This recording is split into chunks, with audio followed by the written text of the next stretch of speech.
So appreciate everyone showing up today. We got a ton of folks in here. We're going to talk about messaging. So I'm going to talk to you about something I call the messaging matrix. And the reason why I'm talking about this is I think that, and maybe you could relate, being on here, a lot of what people come to me for help with is they want to improve their cold email, or they want to get better reply rates, or they want to do better on the cold calls. And the tactics will only kind of get you so far, right? Because a big problem that I see is that messaging falls flat. Email reply rates are low, conversion rates are low in cold calls, LinkedIn messages are not popping, and it doesn't really have to do with the soft skills. So your writing skills, in other words, with emails, or your soft skills of being able to communicate with someone over the phone. You might not be talking about something that the prospect is resonating with. And there's a lot of email templates and talk track templates out there. What I want to give you today is what's the meat of the content? How do you populate those templates? And how do you know that you're talking about something that the prospect will care about? Because the other thing that I hear too is this, well, I kind of get writer's block. I don't really know what to say in the email or the talk track. I don't know where to get started. And the other thing that I hear is this turtle pace ain't cutting it kind of thing. Hey, it takes me 10 minutes to write an email, 15 minutes, 20 minutes to write an email, or maybe I just scrap it altogether because it takes so long for me to write this stuff. So my goal for you today is I want to do three things. I want to give you a framework that you can use to troubleshoot messaging that's not working. So much like a mechanic has a list of things that they go into when they pop the hood of the car open, they can figure out, hey, your engine's making this sound based on one of these two or three things. And you guys, I'm one of those people. I'm a millennial, 32 years old, almost 33. I know nothing about cars, so this is maybe a bad example for me. I don't even know how to change my own oil. But I want you to feel like you can go into your messaging and what you're doing with outbound like a mechanic. You know exactly what to troubleshoot if something's not working. I want you to be overflowing with really good ideas of things to say. And bottom line is, I want you to be really quick and effective.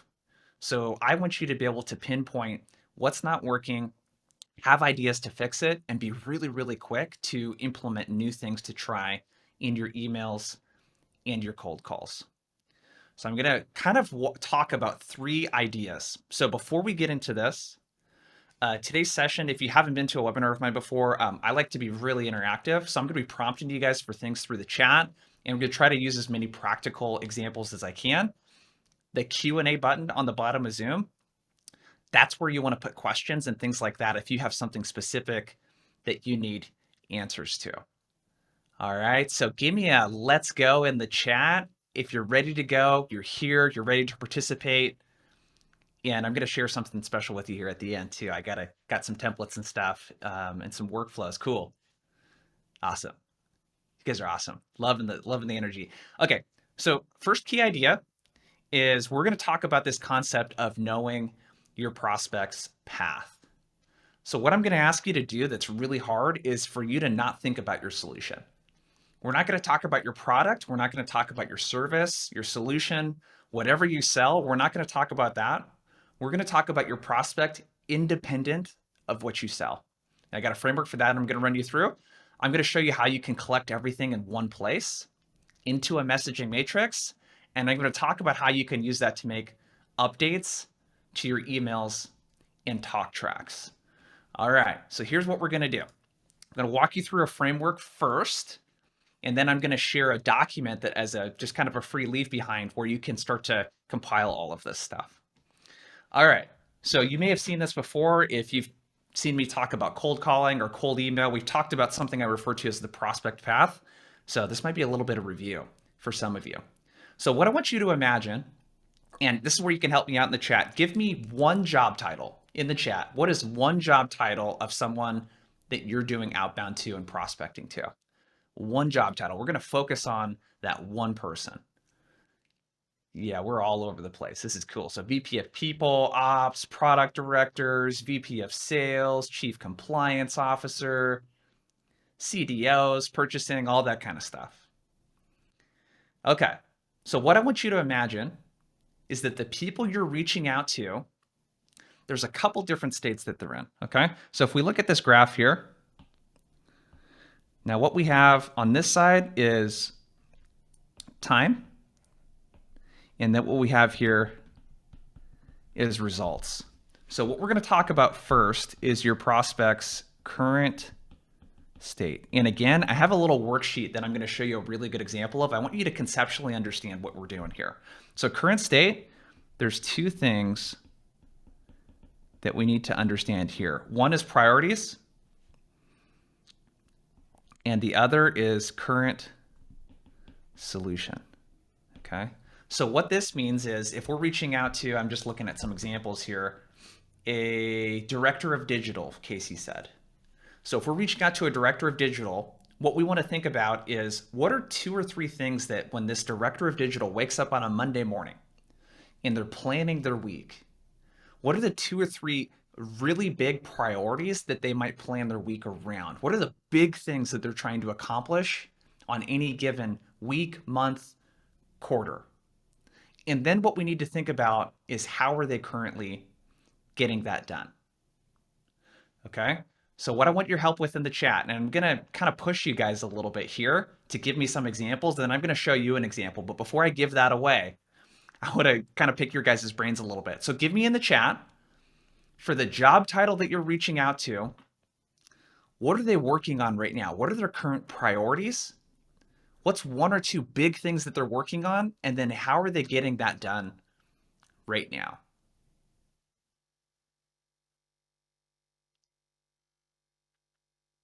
Yeah, got it. So Kendall, really good one. Procurement, they're negotiating it themselves. Yeah, how can we make more money? How can we save money? So Jason, let me know, how are they currently doing that right now? Yeah, so Keela, you said improve case deflection. What I want you to think about is what are they doing currently to improve case deflection, okay? So this could be software maybe that they're using. They could be doing it internally. They could be outsourcing. What I want you guys to do, and I promise you there's a benefit for this, for you to really push yourself here. I'm going to show you what this looks like here in a second. But let me know, how are they currently solving that problem, either that they're having, or how are they making progress on these priorities? What are they currently doing? Yeah, okay, so Isaac's got a really good one. They want to lower resolution times, and they're currently using chatbots and or hiring more people. That's a really good example, Isaac, that you got there. Yeah, Benjamin says real-time customer personalization through marketing automation, right? So they're using some sort of software, competing software maybe. You guys are doing great here. So Massimo says project managers, managing feedback from internal and external stakeholders, and they're using email to do that. Okay, I'm actually going to write, if you guys give me a second, actually, I'm going to write some of these down because some of these are really good that we can use as examples. Okay. Yeah, Massimo's you, and I'm probably mispronouncing your name, so you have to forgive me here. So that's a really, really good one. All right, so project managers. Yeah, Keela, I love yours. Improve case deflection. They're connecting customers with content. Okay, good stuff. Okay, Keela.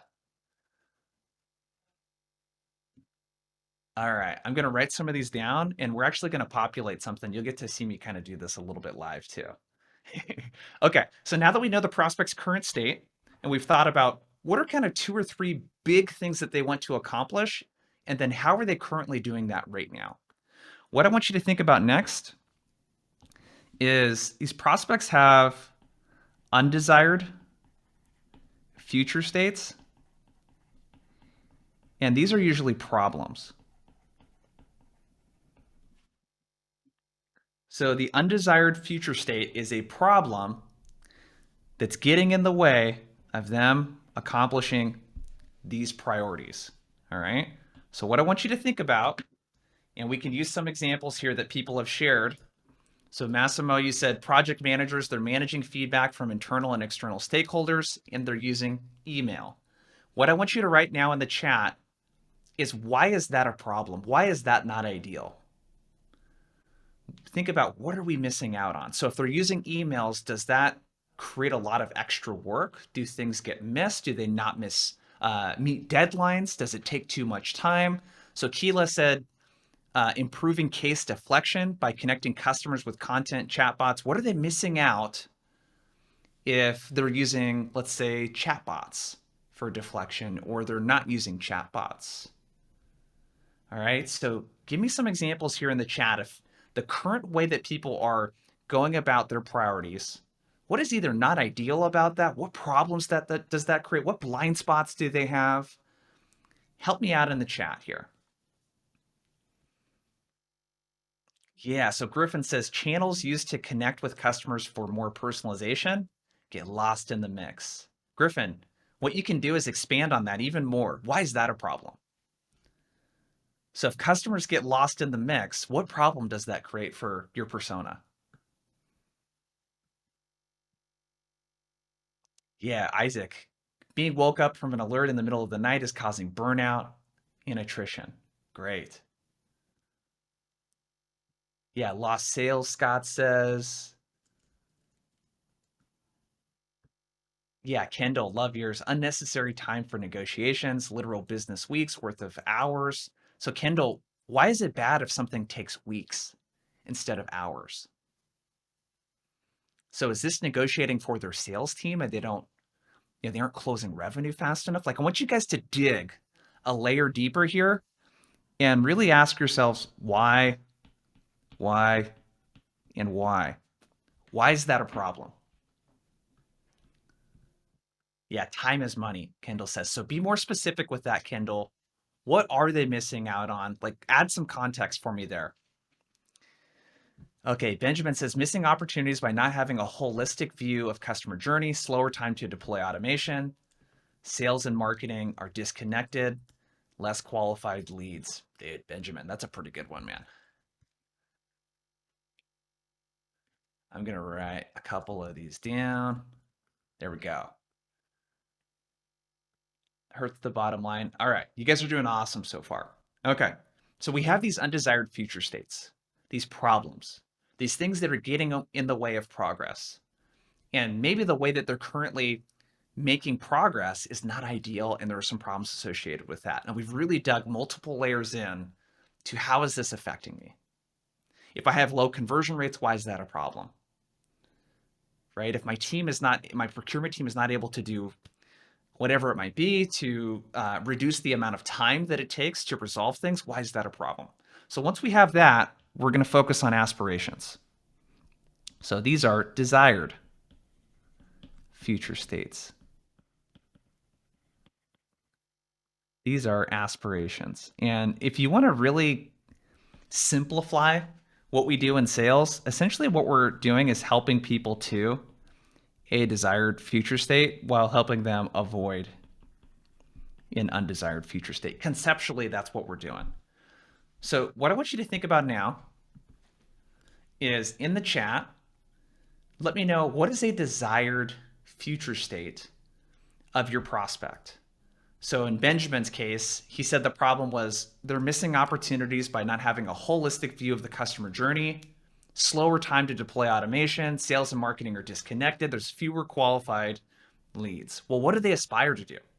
So I want you to think 6 months down the road, 12 months down the road. What do they aspire to do? Yeah, hitting all the deadlines, hitting their numbers and then some, Hayes says. People are egotistical, so they want to look good for their bosses to get promoted. Sure. Yeah, faster product delivery time while maintaining scalable quality. Jim Jenkins says overpaying on expenses. They don't have time or staff to understand. So Joel, that sounds like a problem to me. Flip it around to do the sort of aspirational statement there. Yeah, Kayla says saving time to hire qualified applicants by automating the process and having skills verified before contacting prospects. It's pretty good. Faster resolution times, as Isaac says, support retention, customer satisfied. Isaac's got a good one there.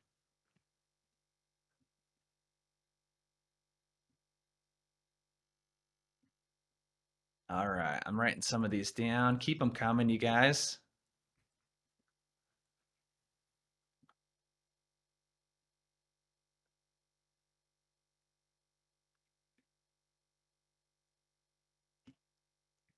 Boom, there we go. Okay, so I got a couple there.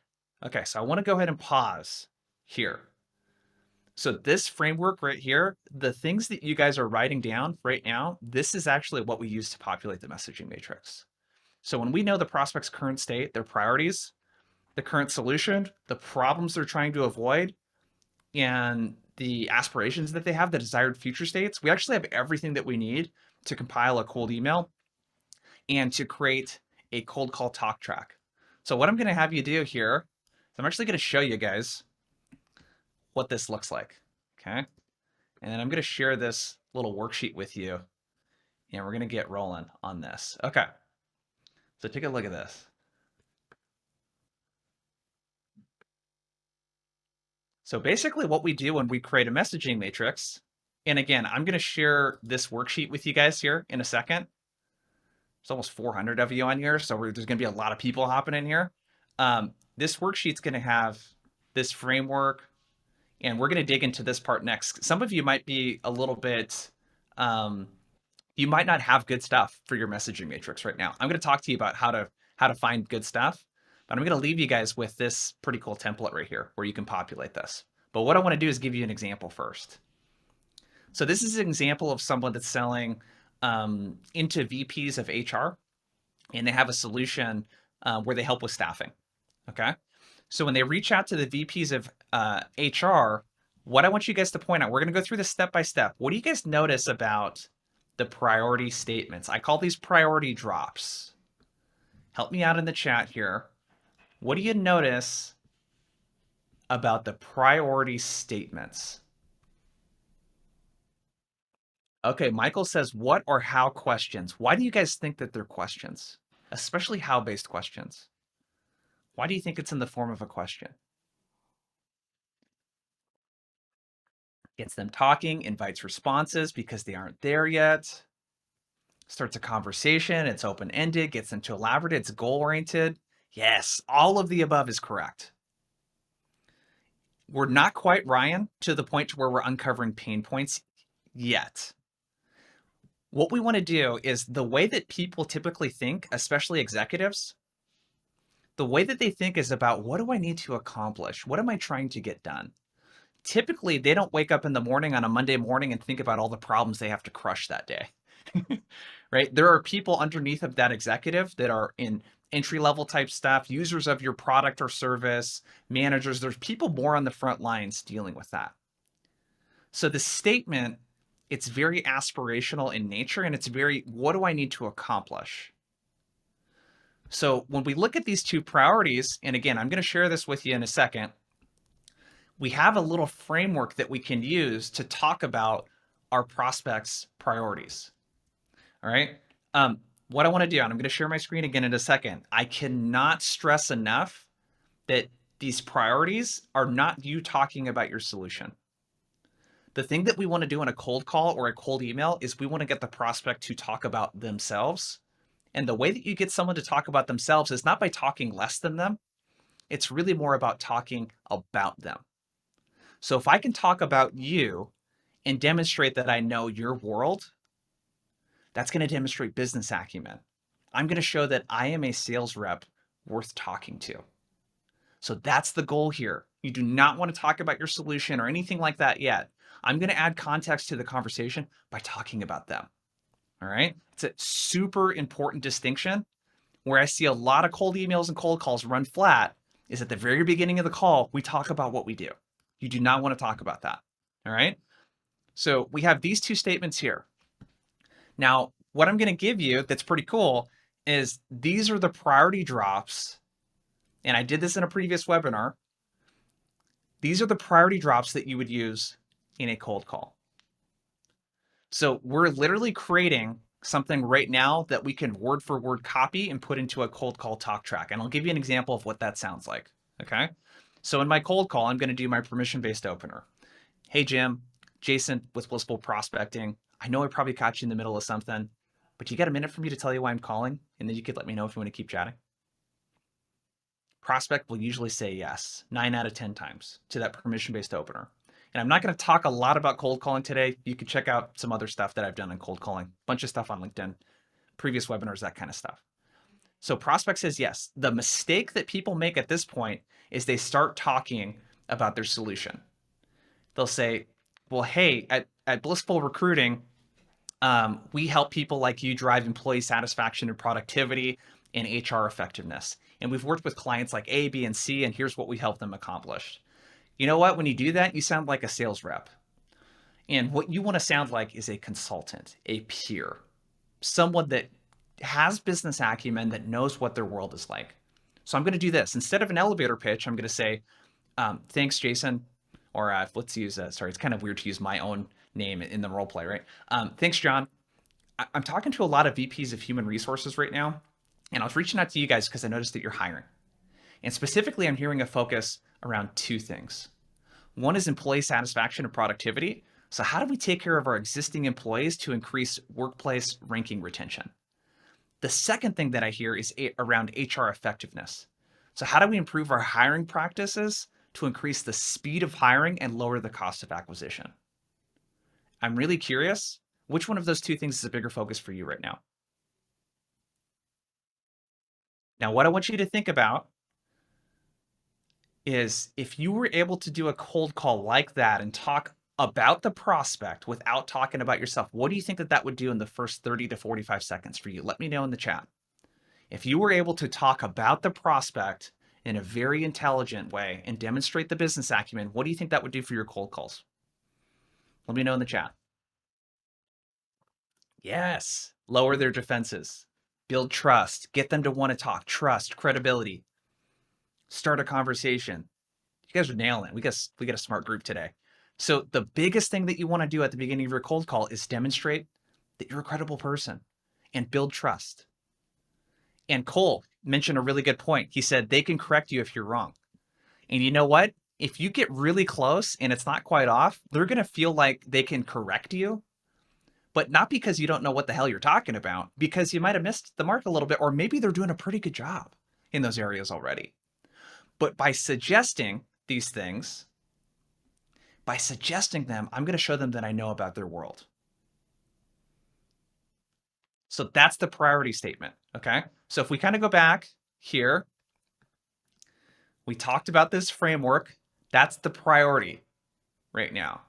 Now what I want to talk to you about is how they get the job done. All right. So we're just going to really simply in this messaging matrix talk about the current solution. That could be the first question I ask in a cold call. So if someone's like, you know, actually we're working really hard on employee satisfaction and productivity right now. I'm like, great. I'm actually hearing that from a lot of HR leaders right now. I'm really curious how you're going about doing that. A lot of times what I hear is that, you know, you sort of rely on your in-house team, you know, to get this job done. And sometimes that can create a lot of work, lead to turnover or burnout, long hours, that sort of stuff. How's it been working for you guys? Or we can do something like this. If the person says HR effectiveness, great. You know, typically what I hear people do around that to make improvements in that area is either working with an outside recruiting firm or doing their recruiting in-house. I'm really curious, how are you guys approaching that right now? So if you have options, so let's say that one of the options is that the person, they could be doing it in-house, they could be hiring an outside consultant, or maybe they could be using a competing software. You're going to ask them that. And what this allows you to do is filter the conversation. I'm going to give most of the examples, by the way, guys, through cold calls. The same kind of messaging applies with cold emails. So I'm going to talk to the current solution. I'm going to figure out, how are you currently getting the job done? All right. And again, one thing I want to stress is that you will sound like a sales rep that doesn't know what they're talking about if you say, I'm really curious, how are you hiring people right now? With no context prior to that. So another example I could give you too is I work with another company that sells a solution that helps with electronic document capture. So they sell into clinical operations folks that are trying to run clinical trials. Now, the way that they're currently getting the job done is either one, they're managing the process through spreadsheets, two, they're using some sort of databases, or three, they use a competing software. So if the first question I asked was, how are you managing your clinical trials? That feels like a lot of work to answer as a prospect. It's like, where do I start, dude? I want to spoon feed the prospect multiple choice questions and make it really easy to get a conversation started with me. I want to make it really easy to get into the rhythm with me. And I do that by offering suggestions of things, and that also demonstrates business acumen at the same time. So if I can say, hey, I noticed that you guys have a trial coming up.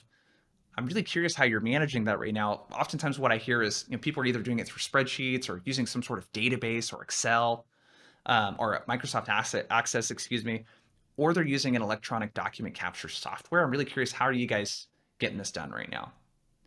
So I'm offering suggestions, I'm demonstrating business acumen, and I'm making it really easy to have a conversation with me. That's really, really important. Okay. So current solution. And then I'm going to work through problems. Okay. So again, I'm going to flip back and forth here. Oops.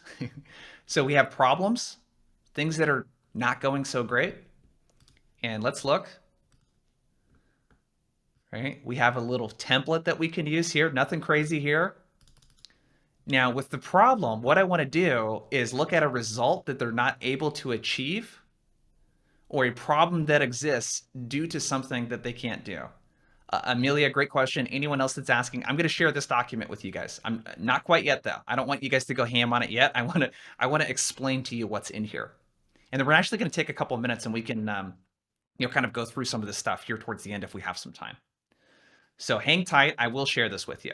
All right. It's super important that you have the explanation behind this first.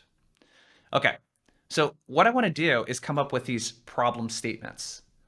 The problem with how people talk about problems is they tend to talk only about the problem and not what it's keeping the person from doing or the result that it's keeping them from accomplishing. So I'll give you an example. So turnover, burnout, workers not feeling valued, and job abandonment, those are problems. And this is why they're happening. These are the problems, and then this is why they're happening.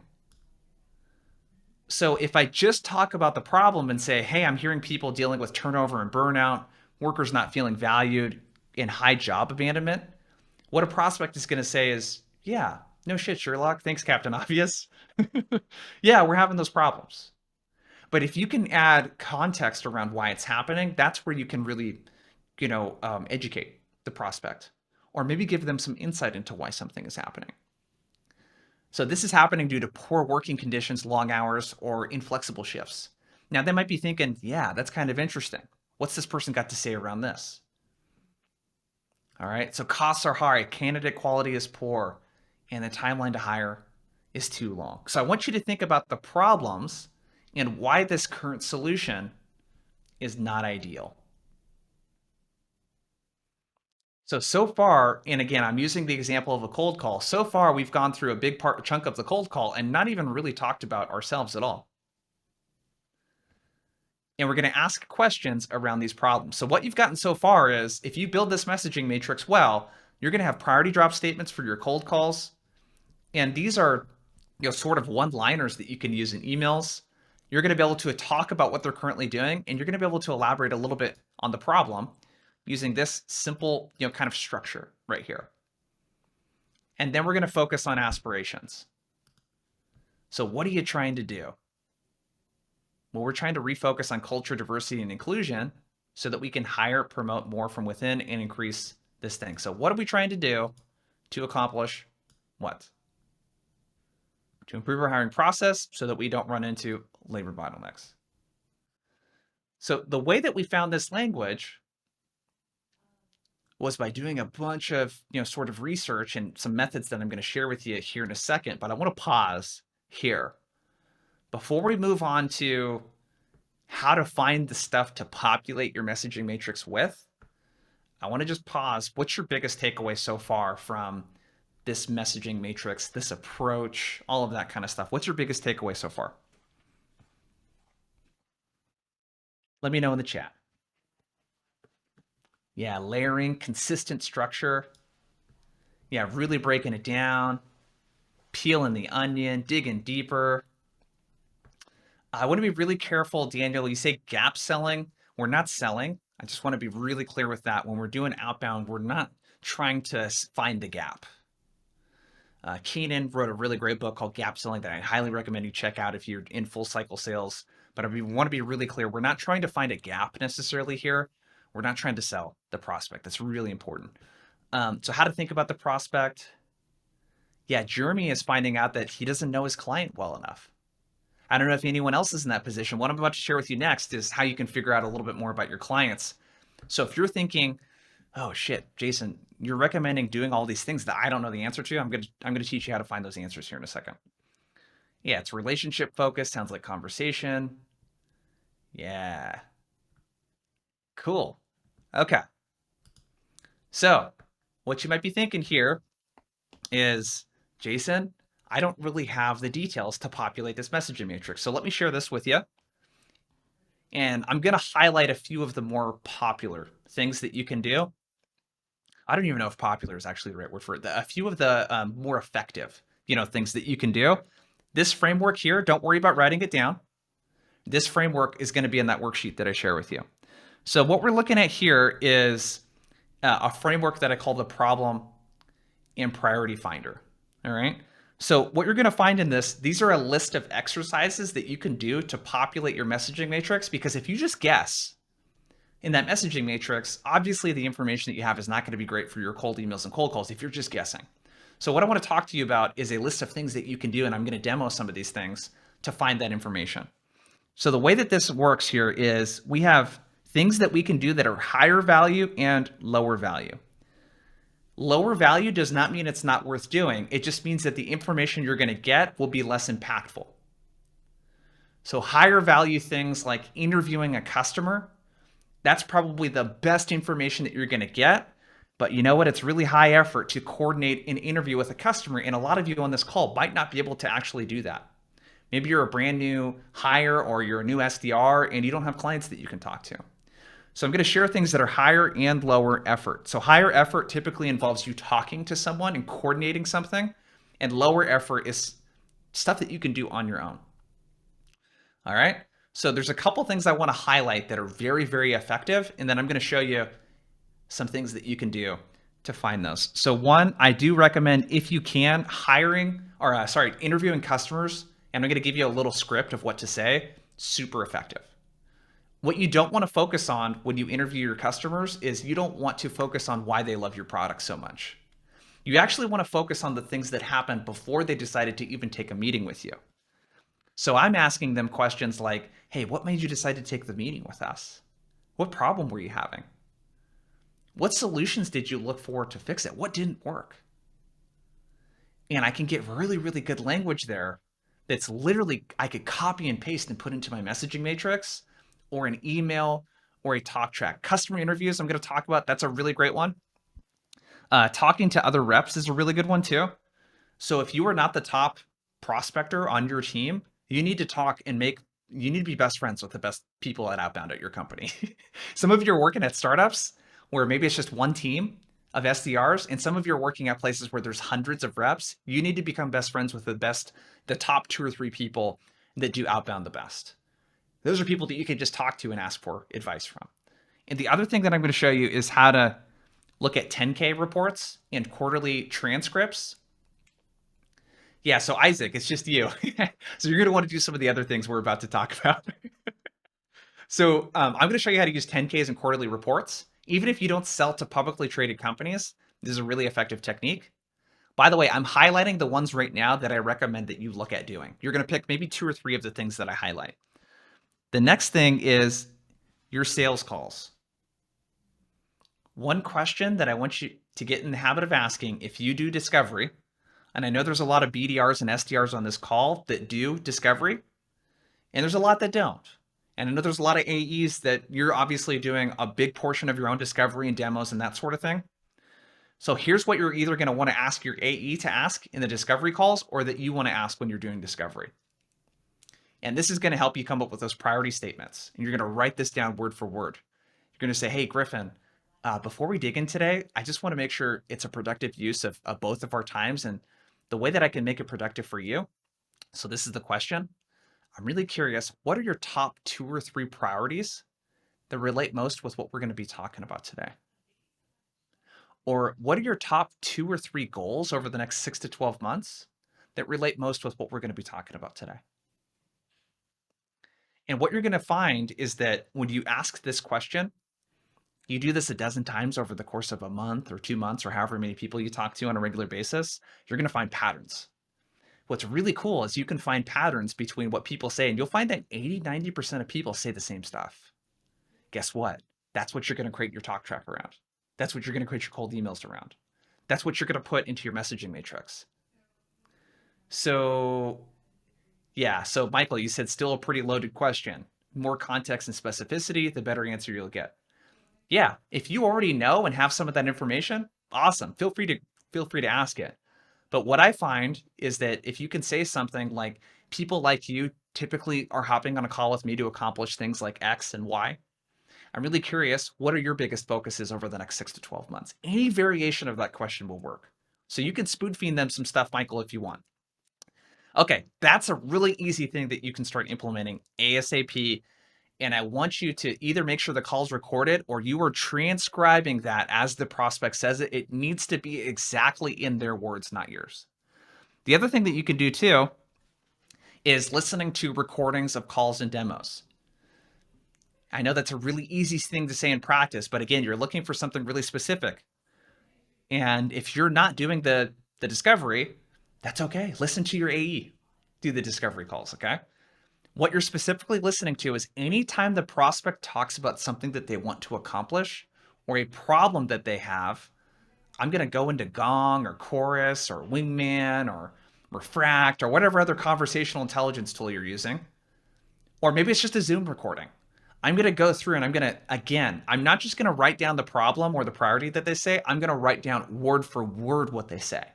I want it to be in their language. Okay. Here's another really good hack is I find that most companies have pretty good case studies. And you know what? If your company doesn't have case studies, look at your competitors' case studies. I'm going to show you how you can do that to get ideas here in a second. But I like looking at competitors' content. So you can look at their content, how they talk to their customers, things from case studies, and you can use that to get a pretty high level summary of how they talk to their prospects. No, I don't want you to plagiarize and copy stuff word for word. That's not what I'm recommending. I'm talking about using this to get ideas. And then the other two that are pretty good too is job descriptions and review sites. So job descriptions are kind of cool. It's not going to work for above the line. Skip Miller wrote a book called Selling Above and Below the Line that I recommend checking out. You're not going to find a job description for a chief revenue officer, right? That's probably not, they don't post job ads for that. So if your prospect is maybe like you reach out to managers of something or directors of something, the job description approach can work pretty well. But typically people are not hiring VPs and C-level type folks through job ads. That's what I want to talk to you about. And then review sites are really interesting too. I can look at competitors' reviews. Okay, I know that was a lot of shit right there. Let me actually walk you through a couple of these things. Okay. All right, so let me change this. Let me share my screen. Okay, so, and again, this is right here in this worksheet that I'm going to share with you towards the end. All of these things are listed out, but more importantly, there's some examples in here, and then there's a list of all the activities that you can do. Kyle, I'll get to your question here in a second. All right, so I worked with a company that sells a CRM solution, and fortunately and unfortunately, they sell against Salesforce. So they're selling into higher ed. So what they were able to do is specialize by industry. And one of the things that I did to get ideas for them was I just looked at Salesforce's case studies. So Salesforce has specifically, they have solutions for higher education. So again, the way that you can apply this is think of who your top 2 or 3 competitors are, or think of who the big players are in your space. So I'll give you an example. If like let's say Mailshake, right? If anyone uses Mailshake to send out cold emails and make cold calls and that sort of stuff, Mailshake caters to a very different audience than let's say an Outreach. It's not a knock on Mailshake or Outreach, by the way. Mailshake, typically what I've seen is it's less teams that use Mailshake and more individuals, people that run businesses or maybe one-off type of stuff. And then Outreach is more enterprise. SalesLoft is a little more enterprise.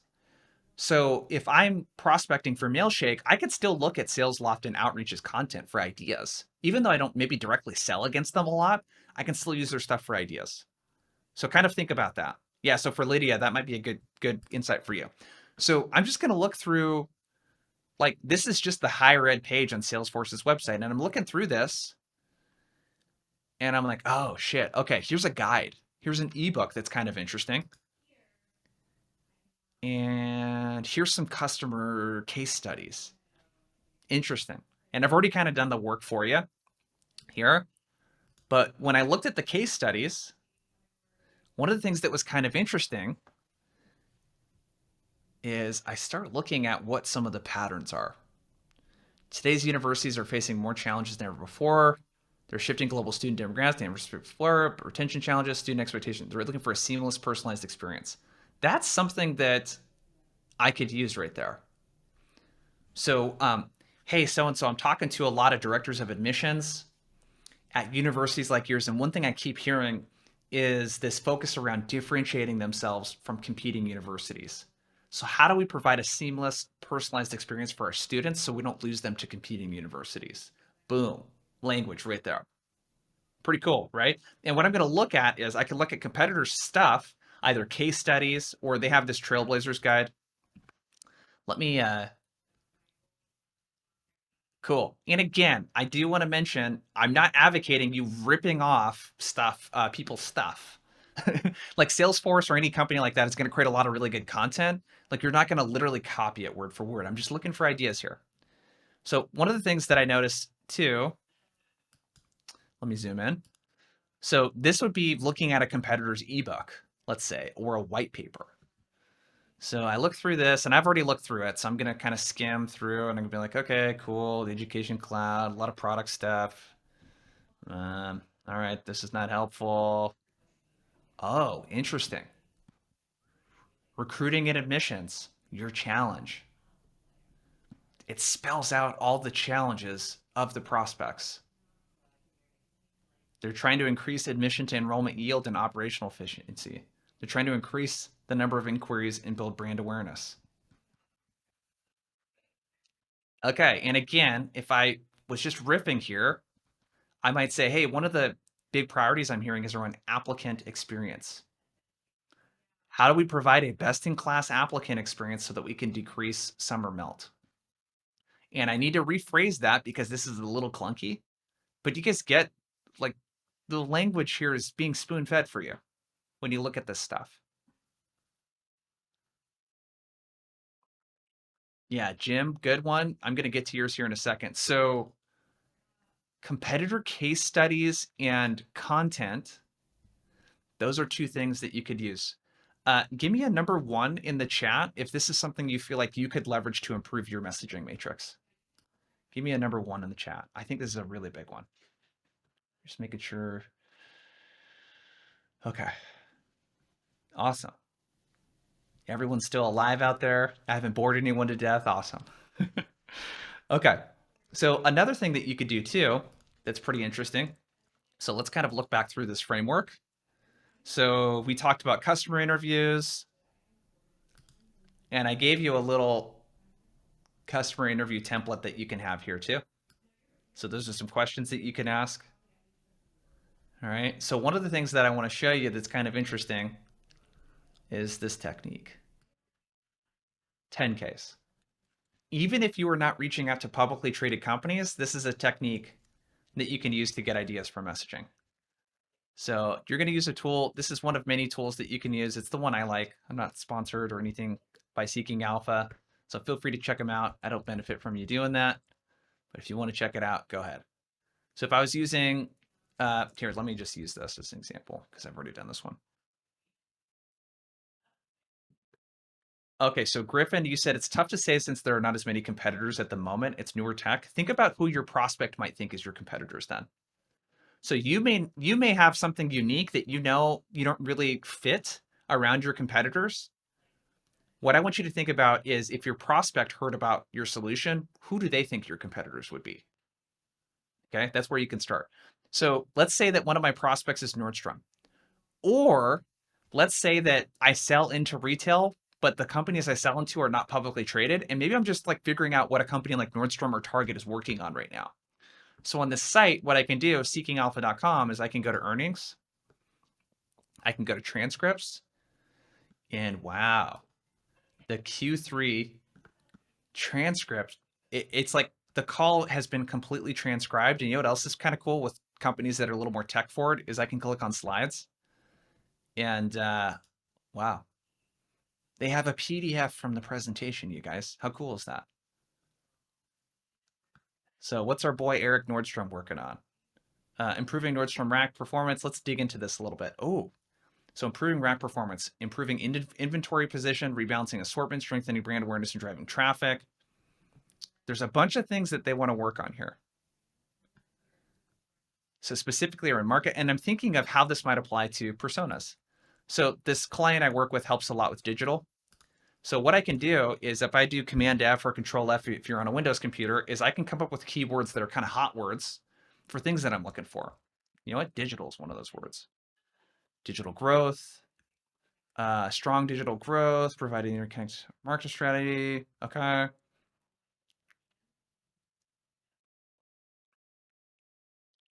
Okay, increasing digital demand. That could be a priority drop statement right there. You're talking to a lot of retail companies, and the biggest thing their marketing team is focused on right now is increasing digital demand. And then we can look at other companies that are also talking about digital demand and what are they doing to accomplish that. One of the things that they're doing is trying to integrate, Nordstrom and the Nordstrom rack, right? So they're trying to create more cohesion between the brands. So how do we create more cohesion between our brands so that we come off as a seamless shopping experience for our customers, or so that we don't lose sales? Or digital velocity is something that they're focused on. All right. I don't want to spend too much time on this. This is a technique that you guys can use. I really like that technique. Um, we talked about case studies. The last one I want to show you is review sites. And again, if we kind of look down here, you guys, um, you have quarterly reports here, review sites. So if you sell software, G2 and Trust Radius and Capterra are going to be good. Clutch.co is a good one. If you sell services. And then if you're selling something completely random that doesn't fit in those, and let's say you're selling insurance, just do insurance review sites. And then you can look up insurance or whatever that you're looking at, okay? So let me give you a quick example. Um, let's see if this,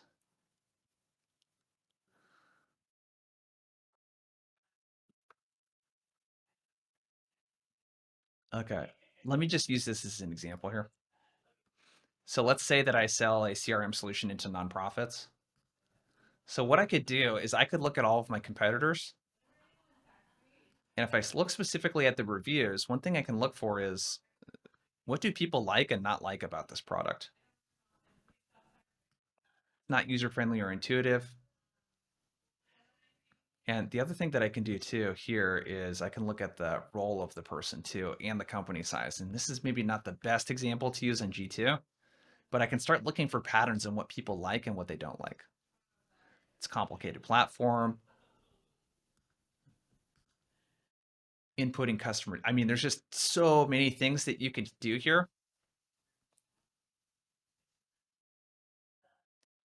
Still not using for donations. So one of the things that we could talk about too, let's say again, I'm just using a silly example. I'm selling into nonprofits and I'm prospecting and saying, hey, one of the things we're hearing a focus around is using tools to capture donations. So how do we make our CRM easier for our team to use so that we can track donations and not have to track them outside in a spreadsheet where the information could be lost? And I'm just totally winging that.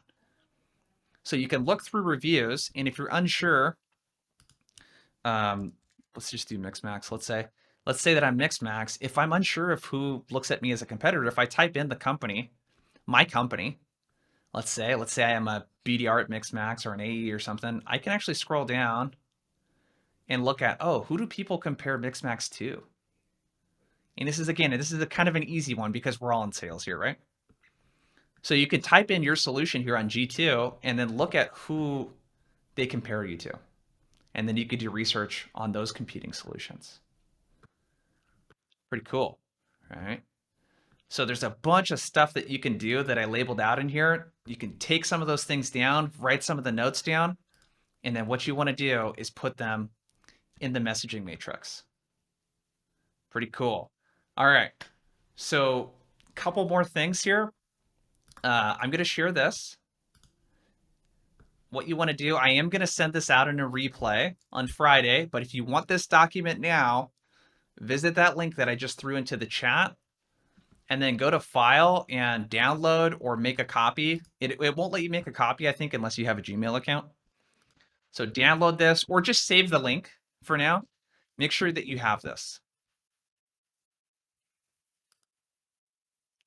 Right? The biggest thing that I would advise you to do is to get started on this messaging matrix. All right. And lastly, and then we have some time for some questions here. On the last page, if you want some more help, we do have programs to help you out too.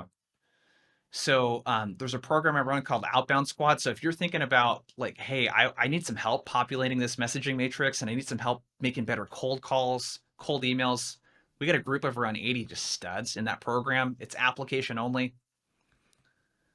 We only let around 10, 15 people in per month. And it's really built around getting top performers together, coaching you, training you, building a community, that sort of thing. So it is a paid coaching program. So if you do want to learn more about that, on the last page, you can check that out. Yeah, you bet, you guys. Will that link expire, Ryan? No, it won't. Okay, since I got 5 minutes here, let me know if you have any questions in the chat about anything that I've talked about, and I'm going to hit the Q&A here. Okay, so Isaac, you said if our competitors require filling out a form to get access to their case studies and other content, how do we access that? Is if we, as a new small player in the space, use your personal email or create a dummy email. That's what I would do. Don't need to do anything too crazy there. Yeah. Ian asked, I fall back to saying who we are because inevitably they ask, oh, and who is this? Where are you calling from? Any advice to frame that up without sounding salesy? So, and what you can do is if someone asks what you do, here, let me share my screen again. So if someone asks, well, hey, what do you guys do? You could say, hey, great question. We typically VPs of human resources come to us when they want to do one of two things: increase employee satisfaction and productivity. So they're thinking about how do we take care of existing employees to increase our workplace retention, or how do we do this? Which one of those two things are you looking to do right now? That's how we're going to explain what we do. So if someone asks what we do, here's what we do. We help people that are typically trying to accomplish these things and running into these problems. That's how we're going to explain what we do. Pretty simple. So once you've done the work of building this messaging matrix, I just want to highlight one more thing.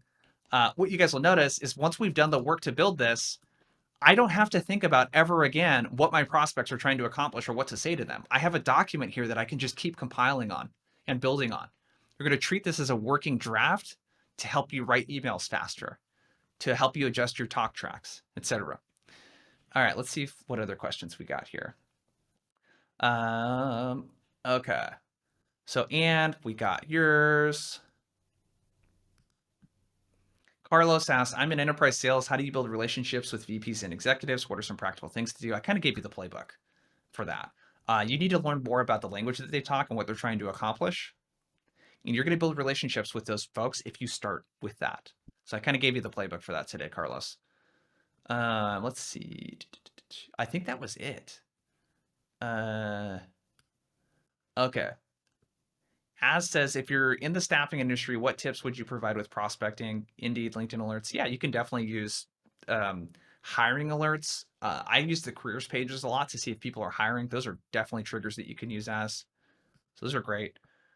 Bianca asks, what ratio would you recommend between personalization and volume. That's a really hard thing to give you a clear-cut answer to. The ratio that I would recommend is that you probably want to, the thing that you really want to do is segment and let that do most of the customization for you. So for example, you can see that this messaging matrix, there's one just for the VP of HR. Then there's another one for a VP of operations. There's another one for an HR manager. So I'm going to build a messaging matrix and let that do a lot of the customization for me. And then all I got to do is customize a first sentence or find a trigger. I want that to do most of the heavy lifting for me. So there isn't like a perfect ratio. I want you to think of how you can segment by persona or by industry, or maybe the types of problems that those people are having so that you can get most of the work done for you. Okay. Lassen says, do you wait until the discovery call to discuss evidence and impact of problems and challenges? Usually. Yeah, I'm not going to really dig in too much on a cold call. I'll usually save that for discovery. Good question. Yeah, Isaac says, so create a matrix for each possible contact that we might run into. Yes. Maybe gatekeepers. Yeah, I like to call them assistants. Really, you want to ask those people for help. So a lot of folks are asking about training on gatekeepers. Yeah, I can definitely do something like that. I've done quite a bit of those things. Here, let me drop this in. This is kind of a cool little document that you guys can check out. That's, and many of you have maybe probably seen that's how you connected with me, but in that document, there's my best bite-sized content. You should be able to find some good stuff in there. All right. We are out of time. I appreciate every one of you guys here for showing up and participating. If you're looking for some more information on Outbound Squad, that last page of that document's got all the information that you need. If you're a top performing rep or want to be one of the top reps at your company and you're willing to work your ass off, see if Outbound Squad's a fit. There's an application process and all that kind of stuff. We'd love to see you if you think it's a fit. Cool. Yep. Recording. Some of you are asking about that. I'll send that out on Friday so that you guys have it. So everyone that attended today will get an email with access to the recording. Cool. All right. Later, everyone. Have a good rest of your week. We'll see ya.